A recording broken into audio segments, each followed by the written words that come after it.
একবার এক সময় হজরত ইব্রাহিম আলাইহিস সালামের সাথে একটি ঘটনার মাধ্যমে তার ইমানের পরীক্ষা ঘটনা হয়েছিল।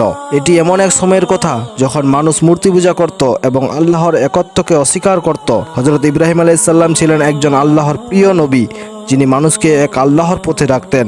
একদিন তিনি একটি বড় মেলা দেখতে গেলেন, যেখানে তার সম্প্রদায়ের লোকেরা বড় বড় মূর্তির সামনে সেজদা করছিল। হজরত ইব্রাহিম আলাইহিস সালাম এতে খুবই মর্মাহত হলেন এবং চিন্তা করলেন কিভাবে মানুষ এই মূর্তিগুলোর সামনে সেজদা করতে পারে। তাই তিনি সিদ্ধান্ত নিলেন তিনি এই ভ্রান্তি থেকে তাদের ফিরিয়ে আনবেনই। তিনি অপেক্ষা করতে লাগলেন যখন সব লোকেরা মেলায় ব্যস্ত থাকবে।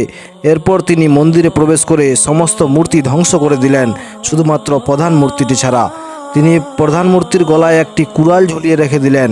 যখন লোকেরা ফিরে এসে এই দৃশ্য দেখল, তারা হতবাক হয়ে গেল। তারা জিজ্ঞাসা করতে লাগলো, কে আমাদের এই মূর্তিগুলোকে ধ্বংস করলো? ঠিক তখন হজরত ইব্রাহিম আলাইহিস সালাম বললেন, এটা তো তোমাদের প্রধান মূর্তিটিই করেছে, তাকে জিজ্ঞাসা করো, সে নিশ্চয়ই বলতে পারবে। লোকেরা বুঝতে পারলো যে মূর্তি কখনো কিছু করতে পারে না। এরপরেও তারা তাদের ইমানের অভাবের কারণে হজরত ইব্রাহিম আলাইহিস সালামকে শাস্তি দেওয়ার পরিকল্পনা করলো। তারা এক বিশাল অগ্নিকুণ্ড তৈরি করলো এবং সিদ্ধান্ত নিল যে হজরত ইব্রাহিম আলাইহিস সালামকে এতে নিক্ষেপ করবে। যখন তাকে আগুনে নিক্ষেপ করা হলো, আল্লাহর নির্দেশে আগুন হজরত ইব্রাহিম আলাইহিস সালামের জন্য ঠান্ডা এবং নিরাপদ হয়ে গেল। তিনি আগুন থেকে অক্ষত অবস্থায় বেরিয়ে এলেন।